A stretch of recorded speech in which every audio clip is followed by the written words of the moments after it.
Hello friends, in this video lecture we will be discussing a topic from bryophytes and the topic is Sphagnum protonema and its sporophyte. तो जिस paper को हम लोग discuss करेंगे वो है botany का पेपर 2 जिसका टाइटल है diversity of algae and bryophytes. इसमें हमको एल्गी ब्रायोफाइट्स दोनों पढ़ना पड़ता है, लेकिन हम लोग यूनिट 2 का टॉपिक जो कि डाइवर्सिटी ऑफ ब्रायोफाइट्स है वो डिस्कस कर रहे हैं, जिसमें हम लोग जीनस स्फैग्नम का प्रोटोनीमा डिस्कस करेंगे और स्पोरोफाइट डिस्कस करेंगे। तो अगर आप इस स्लाइड में देखें तो ये वाला जो पोर्शन आपको दिखाई दे रहा है ये एक्चुअली प्रोटोनीमा है, और ये वाले स्लाइड में आप देख रहे हैं कि ये स्पोरोफाइट ग्रो कर रहा है। ये नेचर का है और ये एक प्रोटोनीमा की आप कह सकते हैं कि एक स्लाइड है, माइक्रोस्कोपिक स्लाइड है जिसमें आप प्रोटोनीमा देख रहे हैं। तो ये थोड़ा सा आपको ये एक थोड़ा बताने के लिए कि किस प्रकार से प्रोटोनीमा दिखाई देगा और कैसे कंप्लीट प्लांट दिखाई देता है। तो अगर ये वाली स्लाइड को देखें इसमें, तो ये फिर एक जो है नेचुरल कंडीशन में स्फैग्नम का प्लांट है, कंप्लीट प्लांट है। स्फैग्नम का ग्रीन कलर का आप देख रहे हैं। ये थोड़ा सा आपको रेडिश इसलिए दिखाई दे रहा है क्योंकि कुछ कुछ स्फैग्नम की स्पीशीज ऐसी हैं जिसमें एंथोसाइनिन पिगमेंट है। तो क्योंकि एंथोसाइनिन प्रेजेंट है तो उसका कलर थोड़ा सा टुवर्ड्स रेडिश चला जाता है, रेडिश टिंज आ जाता है उसमें, जैसा कि आप इसमें देख रहे हैं। तो अगर आप इसके प्लांट स्ट्रक्चर को देखें या गेमेटोफोर को जिसको कहते हैं आप देखें, तो ये कुछ इस तरह से स्ट्रक्चर आपको दिखाई दे रहा है। ये एक मेन एक्सिस है, इससे कुछ ब्रांचेस निकल रही हैं। तो ब्रांचेस जो है ये मेन एक्सिस या स्टेम से लगी हुई होती हैं। टिप पर ये गुच्छे में होती हैं जिसको हेड या कॉमा ब्रांचेस कहते हैं। उसके अलावा कुछ ब्रांचेस ऐसे हैंगिंग कंडीशन में होती है जिनको पेंडेंट कहते हैं, और कुछ ब्रांचेस इससे जो है दूर जा रही होती हैं। तो इस तरह से आप देख सकते हैं कि इसमें 3 तरह का ब्रांचेस आपको दिखाई देगा। एक तो ये है कॉमा ब्रांचेस जिसको हेड कहते हैं, दूसरा डाइवर्जिंग ब्रांचेस या जो दूर की तरफ जा रही हैं थोड़ा इससे, और एक है पेंडेंट ब्रांचेस जो कि नीचे की तरफ आप इसके पैरेलल देख रहे हैं। तो ये कुछ इसका स्ट्रक्चर हो गया। अब देखिए इसको बॉग मॉस, कॉटन मॉस और पीट मॉस 3 नाम और दिए गए हैं। तो देखिए कॉटन मॉस इसलिए इसको दिया गया है नाम क्योंकि इसमें पानी को एब्जॉर्ब करने की कैपेसिटी बहुत ज़्यादा है। ये पानी अपने अंदर एब्जॉर्ब कर सकता है, एक्यूमुलेट कर सकता है। दूसरा, इसको पीट मॉस इसलिए कहा गया है क्योंकि इसका जब डिकम्पोजिशन होता है तो जिस भी जगह पे ग्रो कर रहा होता है, जनरली जो स्फैग्नम की स्पीशीज है वो एक्वेटिक है या सेमी एक्वेटिक है, यानी वो पानी के आसपास ग्रो करती है। जैसे लेक के पास ग्रो करेगी, रिवर साइड ग्रो करेगी जहाँ पे ऑलरेडी पानी है। तो ये एक्वेटिक या सेमी एक्वेटिक इसलिए कह सकते हैं आप। तो होता क्या है कि इसकी जो ये वाली ब्रांचेस मैंने आपको बताई थी, अगर पिछली वाली स्लाइड में दोबारा चलें, देखिए ये वाली ब्रांचेस जो पेंडेंट है तो ये पानी के संपर्क में रहती हैं, और ये जो ऊपर वाली ब्रांचेस हैं ये पेरिनियल है, मतलब ये ग्रो करती रहती हैं। तो आपको आइडिया कुछ लगा होगा। तो आप इस तरह से इमेजिन करिए कि ये पानी में ग्रो कर रहा है। अब होता क्या है कि इसके अंदर से कुछ ये वाली जो ब्रांचेस हैं जो यहाँ पर पानी में नीचे की तरफ ग्रो कर रही हैं, यहाँ से कुछ केमिकल सिक्रीट होंगे जो कि एसिडिक होते हैं नेचर में। तो ये अपने आसपास का जो वातावरण है पानी का उसको एसिडिक बनाए रखता है। अब देखिए एसिडिक होने से क्या होगा कि इसके इन्वायरमेंट में, ये एटमॉस्फेयर में जहाँ पे ग्रो कर रहा है, वहाँ पे फंजाई की और बैक्टीरिया का जो ग्रोथ है वो कम हो जाएगी। तो क्योंकि फंजाई और बैक्टीरिया की ग्रोथ कम हो जाएगी तो फंजाई और बैक्टीरिया ही मेनली काम करते हैं डिकम्पोजिशन का। तो जब इसकी जो ब्रांचेस का जो नीचे वाला पोर्शन है उसकी डेथ होगी, वो डेथ एंड डिके उसमें होगा, और वो गिर करके यही जो नीचे पानी है वहीं गिर करके इकट्ठा होगा, तो उसका डिकम्पोजिशन नहीं हो पाएगा। क्यों नहीं हो पाएगा? क्योंकि मैंने आपको बताया कि ये एसिड सिक्रीट करेगा अपने मीडियम में, तो उस एसिड की वजह से फंजाई की और बैक्टीरिया की ग्रोथ कम हो जाएगी, और मेनली फंजाई और बैक्टीरिया ही रिस्पॉन्सिबल है डिकम्पोजिशन के लिए। क्लियर हो गया आपको? क्योंकि अब ये डिके हो करके और गिर करके यही इकट्ठा होता रहेगा पानी में, लेकिन इसका डिकम्पोजिशन पूरी तरह से नहीं हो पाएगा क्योंकि इसके मीडियम में एसिडिक मीडियम है और फंजाई और बैक्टीरिया की मात्रा कम है। तो क्योंकि ये पार्शियली डिकम्पोज होगा तो ये वहीं पर एक्यूमुलेट होता जाएगा, और एक्यूमुलेट होकर के जो ब्लैक कलर का सब्सटेंस ये बनाएगा उसको कहते हैं पीट। उसका कार्बन कंटेंट ज़्यादा होता है, इसलिए उसको एज अ फ्यूल यूज़ किया जाता है, जलाने के प्रयोग में लाया जाता है। इसी कारण से इसको हम कहते हैं पीट मॉस। ठीक है ना? तो मैंने बता दिया इसको पीट मॉस क्यों कहते हैं। अब देखिए इसको बॉग मॉस इसलिए कहते हैं क्योंकि जनरली ये वहीं पर पाया जाता है जहाँ पर कुछ दलदली इलाका हो, जहाँ पे पानी की अधिकता हो, पूरी तरह से पानी ना हो, पानी और मिट्टी मिला करके एक दलदली इलाका बने जिसको हम कहते हैं बॉग। तो ऐसे एरिया में पाया जाता है, इसलिए इसका नाम क्या हो गया, बॉग मॉस हो गया। तो दो चीजें मैंने आपको क्लियर करी, बॉग मॉस क्यों कहते हैं और पीट मॉस क्यों कहते हैं। अब देखिए तीसरा शब्द बचता है हमारे पास कॉटन मॉस। कॉटन मॉस क्यों कहते हैं, उस चीज को आप क्लियर कर सकते हैं। देखिए यहाँ से कि इसके अंदर आप ये देख रहे हैं कि विशेष सेल्स है, रिटॉर्ट सेल्स आप देख रहे हैं, ये एक्चुअली इसकी एक्सिस या स्टेम का पोर्शन है, जिसके अंदर ये जो कॉर्टिकल सेल्स हैं ये इस तरह से रिटॉर्ट के जैसा स्ट्रक्चर बना लेते हैं, सैक लाइक स्ट्रक्चर बना लेते हैं। ये देखिए लंबे इलोंगेटेड स्ट्रक्चर बना लेते हैं कॉर्टेक्स वाले सेल्स, जो कि पानी को एक्यूमुलेट करने का काम करता है। कुछ कुछ स्पीशीज में ये इस तरह के होते हैं, कुछ स्पीशीज में ये राउंड शेप के भी होते हैं, और ये रिटॉर्ट सेल्स पानी को अपने अंदर स्टोर करते हैं। यानी कि पानी की स्टोरेज की जो कैपेसिटी है, ये आप स्टेम का डायग्राम देख रहे हैं, है ना। इसमें अगर मैं पॉइंटर लाने की कोशिश करती हूँ तो ये आप स्टेम देख रहे हैं, ठीक है।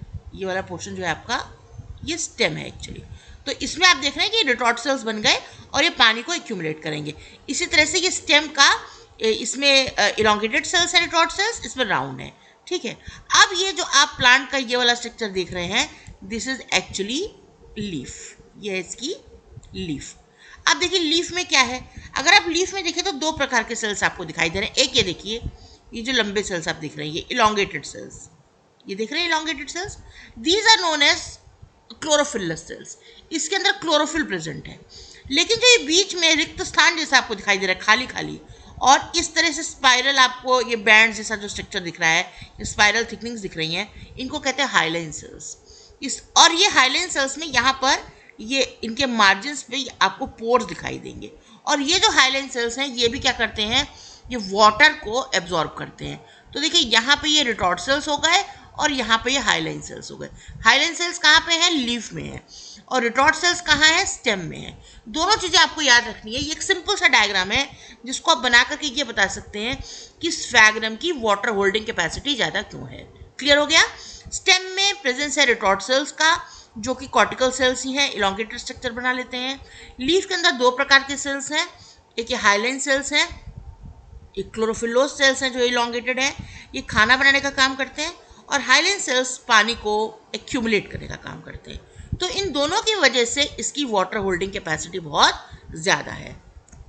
चलिए अब इसके अगर हम आर्चिगोनियम के स्ट्रक्चर की बात करें तो देखिए आर्चिगोनियम जो है इस तरह से ग्रुप में बनते हैं। अगर आप देखेंगे तो आर्चिगोनियम ग्रुप में बनते हैं और ये चारों तरफ कुछ लीफ लाइक स्ट्रक्चर से कवर्ड होते हैं, जिसको कि हम कहते हैं पेरिकीटियम। और आर्चिगोनियम क्लिप्ट्रा के द्वारा भी कवर होता है।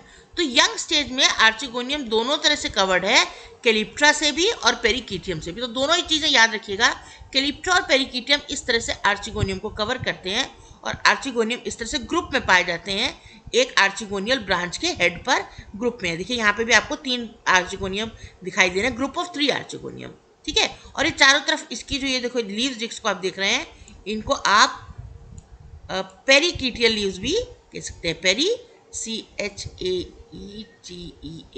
पेरिकीटियल लीव्स, ठीक है। ठीक हो गया। अब अगर हम एक आर्चिगोनियम का स्ट्रक्चर देखें तो देखिए आर्चिगोनियम के नीचे बल्बस वेंटर है, वेंटर के अंदर एग है, फिर उसके ऊपर वेंटर कैनाल सेल्स है, नेक कैनाल सेल्स हैं, कवर सेल्स हैं एंड कवर्ड बाय जैकेट। ये बिल्कुल नॉर्मल है जैसा कि आप अभी तक पढ़ते आए हैं। इसको आपने आर्चिगोनियम का स्ट्रक्चर मैंने आपको बताया। अब देखिए आर्चिगोनियम का स्ट्रक्चर बताने का सिर्फ रीजन ये है कि यही आर्चिगोनियम जब एंथिरोजॉइड्स बाहर आएंगे, कवर सेल्स ओपन हो जाएगा, एंथिरोजॉइड अंदर एंटर करेगा और इसके अंदर का जो एग है वो फर्टिलाइज हो जाएगा, और फर्टिलाइज होकर के ये जो एग एन है ये अब किस में कन्वर्ट हो जाएगा, 2n में। यानी अब आपके पास जाइगोट जिसको आप कह रहे हैं, या डिप्लॉयड स्ट्रक्चर, जाइगोट या डिप्लॉयड स्ट्रक्चर बन करके तैयार हो जाएगा, और यही डिप्लॉयड स्ट्रक्चर आगे चल करके क्या बनाएगा, स्पोरोफाइट बनाएगा। तो ये कुछ आर्चिगोनियम के स्ट्रक्चर के कुछ पॉइंट्स हैं जिसको आप इसके थ्रू देख सकते हैं। जैसा कि मैंने आपको बताया कि आर्चिगोनियम ग्रुप में बनते हैं, टर्मिनल मतलब एपेक्स पर होते हैं और सराउंडेड रहते हैं पेरिकीटियम से, और एक आर्चिगोनियम में एग है, वेंटर कैनाल सेल्स है, 8 से 9 नेक कैनाल सेल्स हैं, जिसकी चारों तरफ जैकेट है, ठीक है ना। तो इसके थ्रू आप जो है आप इसका थोड़ा सा मटेरियल इस स्लाइड के थ्रू अपने पास लिख सकते हैं। अब देखिए ये भी एक नेचर का फोटोग्राफ है, बड़ा बढ़िया, काफ़ी बड़ा करके आपको दिखाई दे रहा है। तो ये देखिए, ये आर्चिगोनियम फर्टिलाइज होने के बाद क्या बना रहा है, स्पोरोफाइट बना रहा है। जरा आप इसके अंदर देखिए, जो इसका ये जो कैप्सूल है ये राउंड होता है और इसके अंदर सीटा नहीं प्रेजेंट होता है। सीटा की जगह एक और स्ट्रक्चर प्रेजेंट होता है जिसको हम कहते हैं स्यूडोपोडियम। अभी आप आगे देखते हैं कि स्यूडोपोडियम क्या है। और फुट हमें दिखाई नहीं दे रहा है क्योंकि फुट यहाँ अंदर की तरफ कहीं एम्बेडेड होगा, हॉस्टोरियल इन नेचर है। क्लियर हो गया आपको ना कि भाई देखिए यही आर्चिगोनियल ब्रांच है, ठीक है ना। आर्चिगोनियल ब्रांच फर्टिलाइजेशन हुआ, उसके अंदर का एग फर्टिलाइज हुआ और फाइनली जाइगोट से स्पोरोफाइट का फॉर्मेशन हो गया। अब स्पोरोफाइट जो है जनरली जैसे आप कहते हैं कि फुट, सीटा और कैप्सूल में डिवाइडेड है, तो इसके केस में फुट तो इधर की तरफ एम्बेडेड है, सीटा इतना छोटा है, इनकॉन्स्पिकुअस है कि वो दिखाई ही नहीं देता है। सीटा की जगह एक दूसरी स्ट्रक्चर बन जाता है स्यूडोपोडियम, और ऊपर की तरफ आप इस तरह से राउंड शेप कैप्सूल को देख रहे हैं। ठीक है, आगे चलिए। अब जरा स्ट्रक्चर ऑफ स्पोरोगोनियम देखते हैं। तो स्पोरोगोनियम में मैंने आपको बताया कि एक इनकॉन्स्पिकुअस सीटा है और स्फेरिकल कैप्सूल है।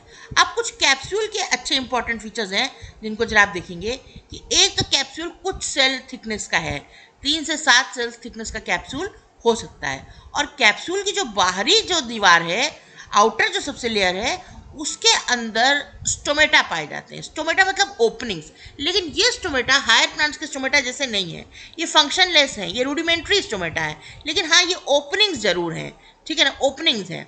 उसके बाद इसका जो कैप्सूल वाला रीजन है, जिसको मैंने कहा कि जनरली आप कह सकते हैं कि राउंड शेप का कैप्सूल है, उसके अंदर स्पोर्स पाए जाते हैं। और उसका जो सेंट्रल पार्ट है कैप्सूल का, उसके अंदर एक रीजन है जिसको कहते हैं कॉल्यूमुला, ये स्टेराइल जोन है, ये स्टेराइल जोन है। और स्पोर्स जो है वो स्पोर सैक के अंदर प्रेजेंट है। अब जो पूरा का पूरा स्पोरोगोनियम है या स्पोरोफाइट है, वो सीटा के ऊपर नहीं है, वो स्यूडोपोडियम, मैंने बताया एक नया टर्म आपको मिलेगा, स्यूडोपोडियम।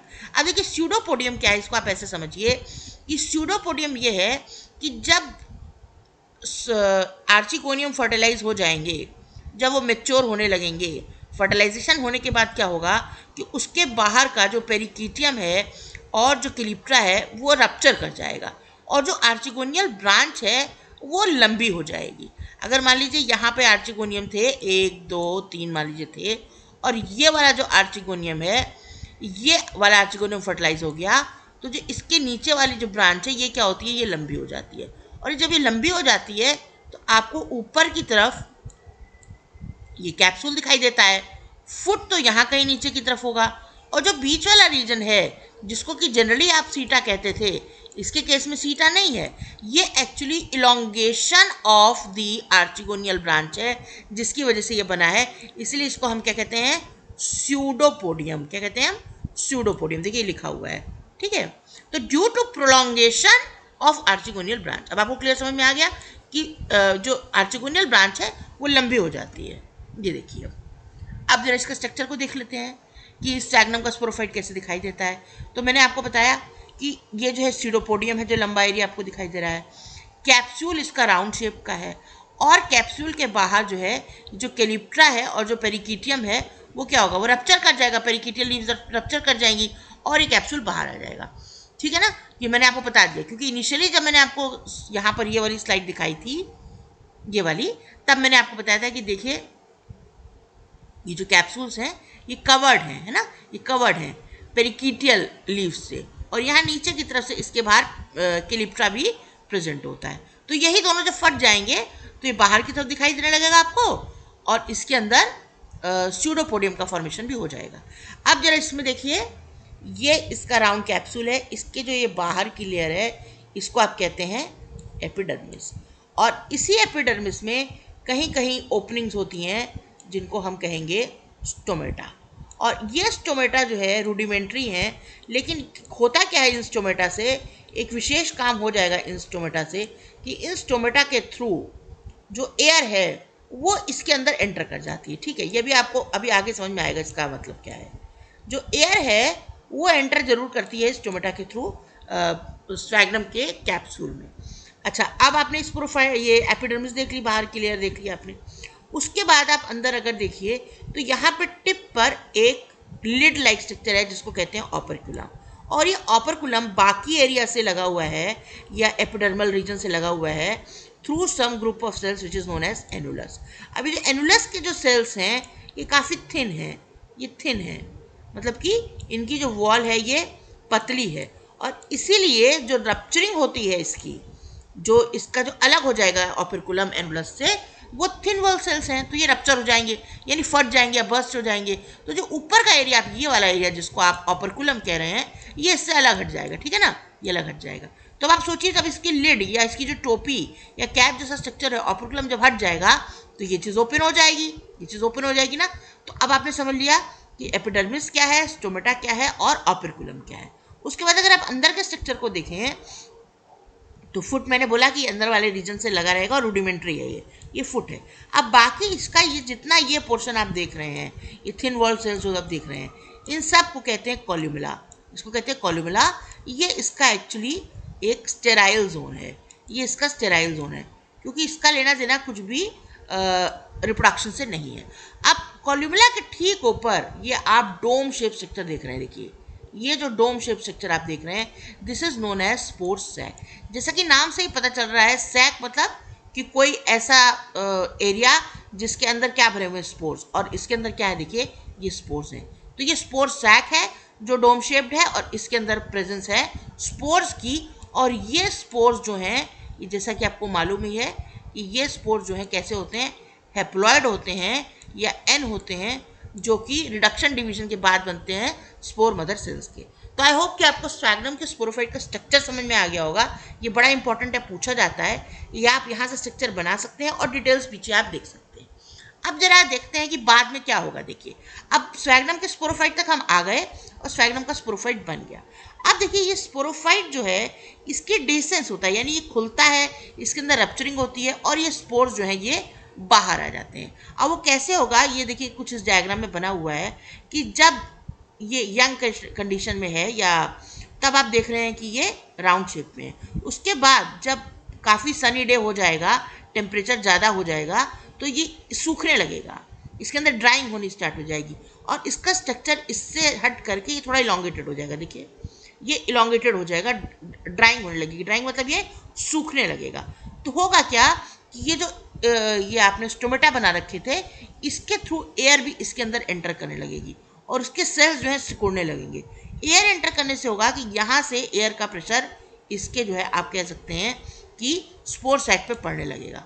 तो जब एयर अंदर घुसेगी और इसके सेल्स जो है ड्राई होने लगेंगे तो उनके बीच में भी एयर बनने लगेगी, यहाँ पे भी एयर बनना स्टार्ट हो जाएगी और एयर इसके अंदर से भी एंटर करेगी, जिसके कारण एक इसके ऊपर प्रेशर पड़ेगा और प्रेशर पड़ने से क्या होगा कि इसका जो स्पोर सैक है फट जाएगा। ये जो स्पोर सैक आप देख रहे हैं ये फट जाएगा। और ऑलरेडी आप बता चुके हैं कि जो इसके ऊपर ऑपरकुलम था या लिड लाइक जो स्ट्रक्चर था वो हट गया था। क्यों? क्योंकि यहाँ पे एनुलस था, थिन वॉल्ड सेल्स।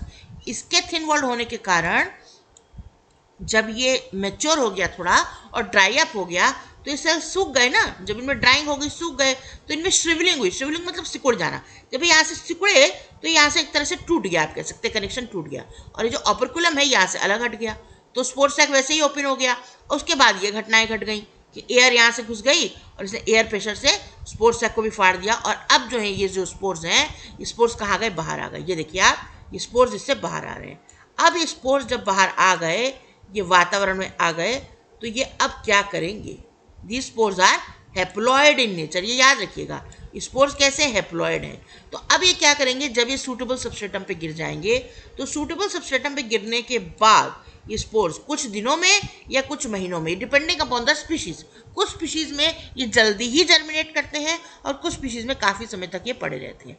तो आई होप इस डायग्राम से आपको ये क्लियर हो गया होगा कि स्फैग्नम के स्पोरोफाइट का क्या स्ट्रक्चर है, इसके अंदर स्पोर सैक की क्या व्यवस्था है, स्पोर स्फैग्नम के स्पोरोफाइट से बाहर कैसे आते हैं। अब जब ये स्पोर्स बाहर आएंगे तो ये स्पोर्स बाहर आके जर्मिनेट करेंगे और एक स्ट्रक्चर को बनाएंगे जिसको हम कहते हैं प्रोटोनीमा। ठीक है, तो देखिए ये वाला आप स्लाइड से स्पोरोफाइट का स्ट्रक्चर देख सकते हैं, जैसा कि अभी हम लोगों ने पढ़ा है। अब इसको स्लाइड को मैं पढ़ूंगी नहीं, हम लोग ऑलरेडी इसको डिस्कस कर चुके हैं, तो आप इसके थ्रू आप अपने नोट्स को अपडेट कर सकते हैं। अब देखिए ये स्पोर बाहर आ गया, क्लियर है ना? कहाँ से आया स्पोर? स्पोर सैक के फटने से। अभी पिछली स्लाइड आपने देखी है, फिर से देख लीजिए। ये देखिए ये आपका स्पोरोफाइट था, ये इसके अंदर का स्पोर सैक था, स्पोर्स बाहर आ गए। और स्पोर कैसे बाहर आए, कैसे ये सिकुड़ा, कैसे इसका एनुलस टूटा, ऑपरकुलम अलग हटा, स्पोर सेल के अंदर हवा भरी और ये स्पोर्स देखिए बाहर आ गए हैं। अब स्पोर बाहर आके क्या करेगा, स्पोर बाहर आकर के जर्मिनेट करेगा, जर्मिनेशन ऑफ स्पोर्स। तो मैंने आपको बताया कि सबसे पहले ये थोड़ा सा पानी को एब्जॉर्ब करेगा, स्वेल करेगा, और जो इसकी बाहर की जो स्पोर की बाहर की लेयर है इसको हम कहते हैं एक्सोस्पोरियम। ठीक है, तो स्पोर की बाहर की जो लेयर है उसको कहेंगे एक्सोस्पोरियम, और जो इनर की वॉल है, अंदर की तरफ की जो वॉल है, दैट इज एंडोस्पोरियम। एंडो और एक्सो दोनों चीजें याद रखिए। अब जो देखिए इसकी एक्सोस्पोरियम है वो क्या करती है, वो रप्चर कर जाती है, एक्सोस्पोरियम रप्चर कर जाएगी, और एंडोस्पोरियम बाहर की तरफ एक जर्म ट्यूब जैसी संरचना बनाएगी, जर्म ट्यूब जैसी संरचना जो कि ग्रीन होगी, और ये फर्दर डिवीजन शो करेगी और एक फिलामेंट जैसा स्ट्रक्चर बना लेगी।